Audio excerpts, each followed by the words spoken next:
With nearly 1.5 million displaced Palestinians crammed into Rafah on Palestine's southern border, the world awaits Israel's next move. And Benny Gantz, one of three members of Israel's war cabinet, has given a clue. The world must know, and Hamas leaders must know, if by Ramadan hostages are not home, the fighting will continue everywhere to include Rafah area. Ramadan is expected to start on the 10th or 11th of March this year, less than 3 weeks away. And that is a terrifying threat from Benny Gantz. Ordinary Palestinians have, of course, no influence on whether the remaining Israeli hostages are released. So it's hard to see what Gantz said as anything other than a threat of collective punishment. Of course, collective punishment of Palestinians by Israel would be nothing new. More information is emerging about the abuses Palestinians in Gaza have had to endure at the hands of Israeli forces. A panel of UN experts has today expressed alarm over allegations of shocking human rights violations against Palestinian women and girls.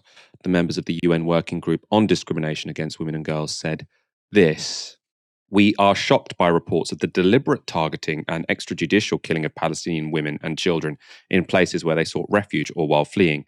Some of them were reportedly holding white pieces of cloth when they were killed by the Israeli army or affiliated forces. We are particularly distressed by reports that Palestinian women and girls in detention have also been subjected to multiple forms of sexual assault, such as being stripped naked and searched by male Israeli army officers.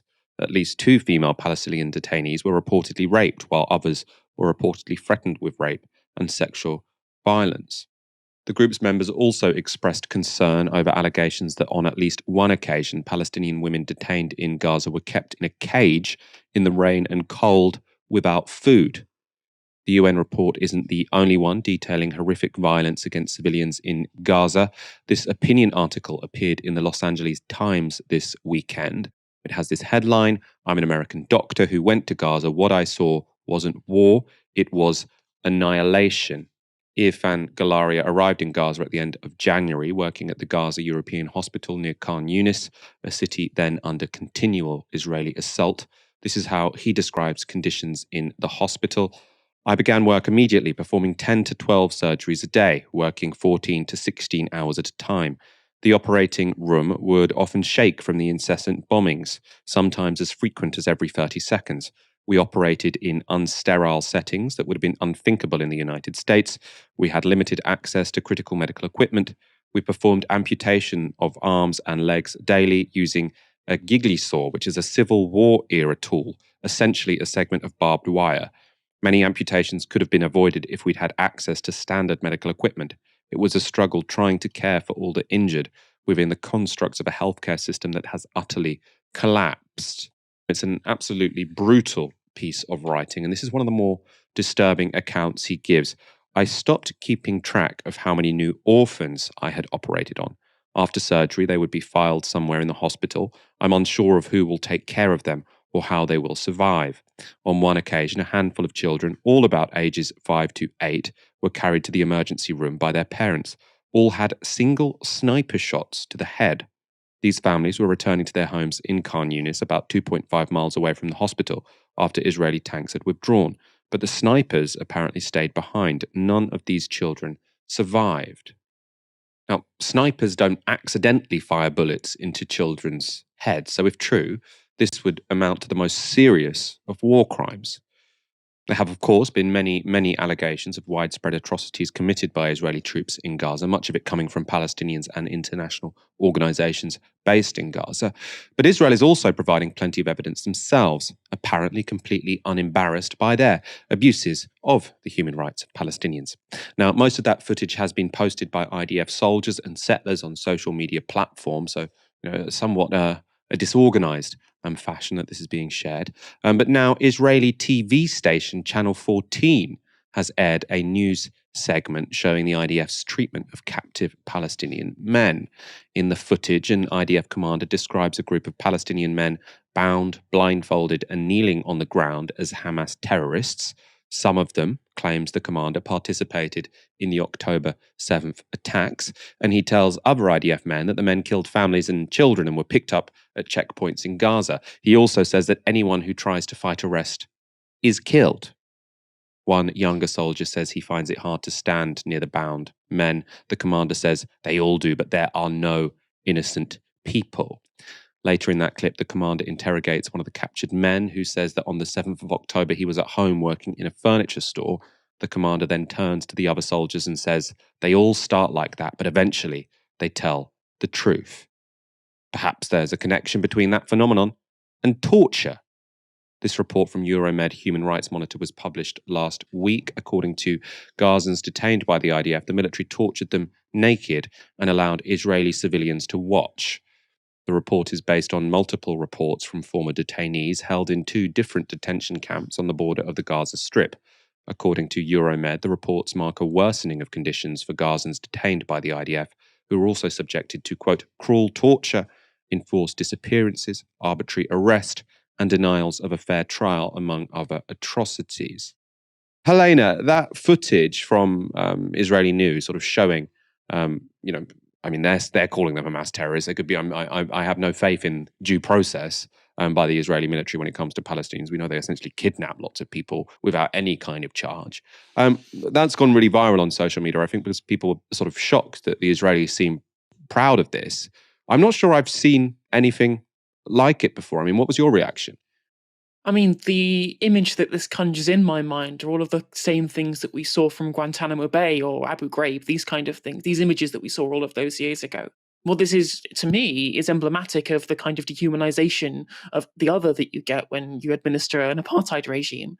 This is the kind of othering that you have. There's another part to this as well, which is the continual desire to paint all adult fighting capability Palestinian men as being treated like they are members of Hamas or the Qassam Brigades, when of course the Qassam Brigade's fighting capacity is 40,000 men, and there are 500,000 men in the Gaza Strip of fighting age. So what this has done is a way to inflate the numbers of the legitimate military targets and civilian deaths, because of course the international discussion on this issue has been just quite the scale of civilian casualties that they have been.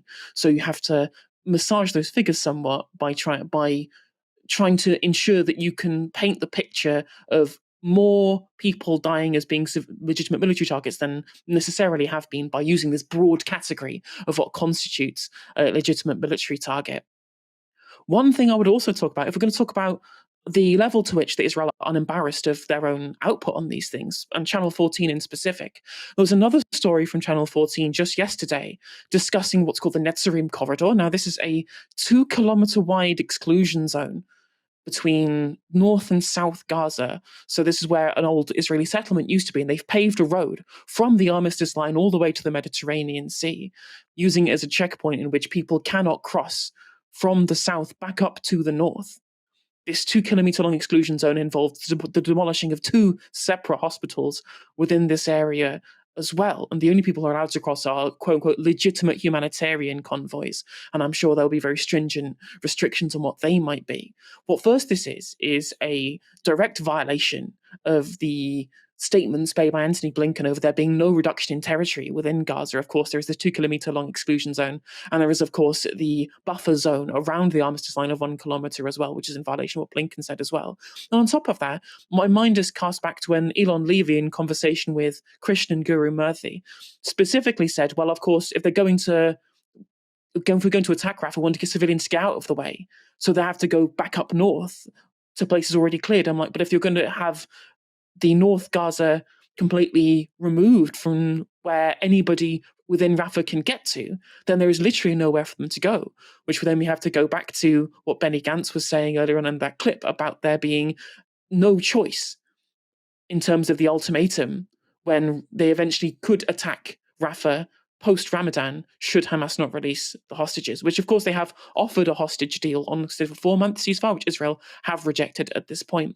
And the last point I'd make is it just shows the level to which Israel are allowed to get away with things that other people might not be able to. Remember how there's a strategic corridor that Putin has established between Rostov and Crimea, which was the justification, I guess, in military terms, for the occupation of Zaporizhia and Kherson oblasts in Ukraine, because that's where they can use as ability to be able to conduct strategic military attacks between anywhere from Crimea up to the Rostov Oblast. And that received international condemnation by the international community from the West, as it rightly should.